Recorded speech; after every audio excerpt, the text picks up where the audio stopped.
तेरी मेरी कहानियाँ से सभी अपडेट पाने के लिए बेल आइकन दबाएं। आज की कहानी है बर्दाश्त, बस अब और नहीं। तानिया, देखो तो सही कौन आया है, तानिया की मम्मी ने बड़े उत्साह से कहा। पर आने वाले का चेहरा देखकर तानिया का मन बुझ गया। सामने उसकी बुआ और फूफा खड़े थे। बुआ ने बड़े प्यार से तानिया के सर पर हाथ फेरते हुए कहा, अरे वाह, हमारी बेटी तो बहुत बड़ी हो गई है। क्या कर रही हो, पढ़ रही हो? उनके स्वर में आत्मीयता और प्यार साफ झलक रहा था। तभी पीछे से आकर फूफा जी बोले, हमारी बेटी पढ़ लिख कर बड़ी अफसर बनेगी। तानिया ने कुछ नहीं कहा, बस मुस्कुरा दी और अपनी किताबें बंद करके मम्मी के पास रसोई में आकर उनकी सहायता करने लगी। तानिया ने अपनी माँ से पूछा, माँ, बुआ जी कब तक यहाँ रहेंगी? उसकी मम्मी ने उसे घूरते हुए कहा, यह कैसा सवाल है तानिया, वे अभी तो आई हैं और तुम अभी से उनके जाने के बारे में पूछने लगी। मुझे पता है तुम्हें बुआ जी का यहाँ आना अच्छा नहीं लगता, पर इसका मतलब यह तो नहीं कि तुम अपने संस्कार ही भूल जाओ। घर आया मेहमान भगवान के समान होता है, दोबारा यह बात मत बोलना। हाँ, वैसे मैं तुम्हें बता दूँ, वे अभी कुछ दिन यहीं रहेंगी। तुम्हारे फूफा कल उन्हें हॉस्पिटल ले जाने वाले हैं। उन्हें किडनी में कुछ समस्या हो गई है। अब तो पूरे चेकअप के बाद डॉक्टर बताएंगे कि उन्हें कब तक यहाँ रहना होगा। यह सुनकर तो तानिया का मन और भी उदास हो गया। उसने बाहर जाकर चाय नाश्ता सर्व किया और फिर अपने कमरे में आकर पढ़ने बैठ गई। उसने अपने कमरे का दरवाज़ा लॉक कर लिया। बाहर से सभी के हंसने बोलने की आवाज़ें आ रही थी, पर तानिया का मन बहुत बेचैन था। कुछ समय बाद उसके दरवाजे पर दस्तक हुई। बाहर उसकी मम्मी थी। उन्होंने तानिया को आवाज़ लगाई, तानिया दरवाज़ा खोलो। तानिया ने चुपचाप दरवाज़ा खोल दिया।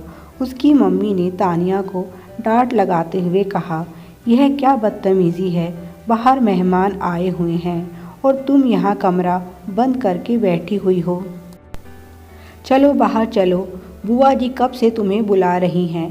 तभी पीछे से फूफा जी भी कमरे में आए और बोले, नहीं नहीं, रहने दीजिए भाभी जी, बच्ची पढ़ना चाहती है तो उसे पढ़ने दो, हमारा क्या है, अभी तो हम यहाँ कई दिन रहेंगे।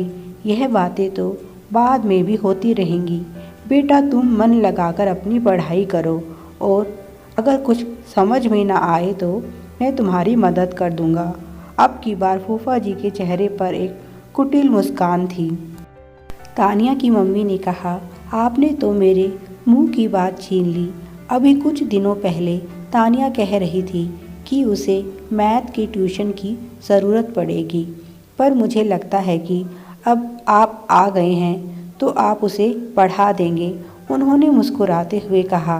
तानिया के फूफा का अपना कोचिंग सेंटर था।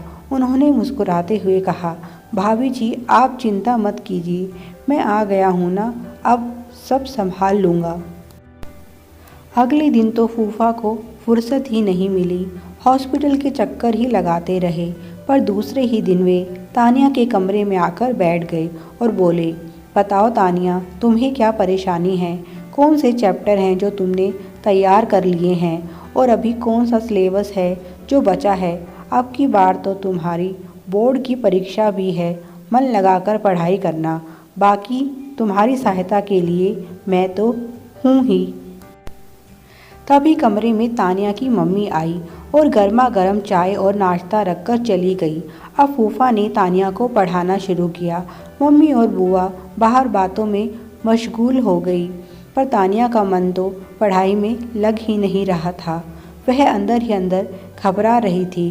तभी फूफा जी ने कहा, क्या बात है बेटा? और उन्होंने तानिया की पीठ पर हाथ रखकर उसे सहलाना शुरू कर दिया। तानिया ने डर के मारे आंखें बंद कर ली, क्योंकि उसे पता था कि अब आगे क्या होने वाला है। और धीरे धीरे फूफा जी का जहां मन कर रहा था, तानिया के शरीर को छू रहे थे। तानिया के अंदर का गुस्सा आंसू बनकर बहने लगा था और आखिरकार उसके सब्र का बांध टूट गया और वह जोर से चिल्लाई। उसकी चीख सुनकर उसकी मम्मी और बुआ तुरंत ही कमरे में आ गई। तानिया की हालत देखकर वे दोनों ही हैरान थी। तानिया की मम्मी ने उससे पूछा, क्या हुआ बेटा? और तानिया ने उन्हें सब कुछ बता दिया। फूफा जी की गर्दन शर्म के मारे झुक गई। तानिया की मम्मी बोली, आपको शर्म नहीं आती एक मासूम बच्ची के साथ इस तरह की गंदी हरकत करते हुए? अभी इसी समय मेरे घर से निकल जाइए। और उन्होंने धक्के मारकर फूफा जी को घर से बाहर कर दिया। उन्होंने तानिया को शाबाशी दी और कहा, बेटी मुझे माफ़ कर दो। गलती मेरी है, शायद मैं ही इंसान को समझने में भूल कर बैठी, पर मुझे अफसोस है कि यह बात तुमने मुझे पहले नहीं बताई। पर मैं खुश हूँ कि कम से कम आज तो तुमने हिम्मत दिखाई। तानिया अपनी मम्मी के गले लगकर रोने लगती है। हमारी चुप्पी से ही ऐसे लोगों की हिम्मत बढ़ती है। इसलिए अगर आपके साथ कुछ गलत हो रहा हो तो उसके खिलाफ आवाज़ उठाइए। Please like, share and subscribe. Thanks for watching.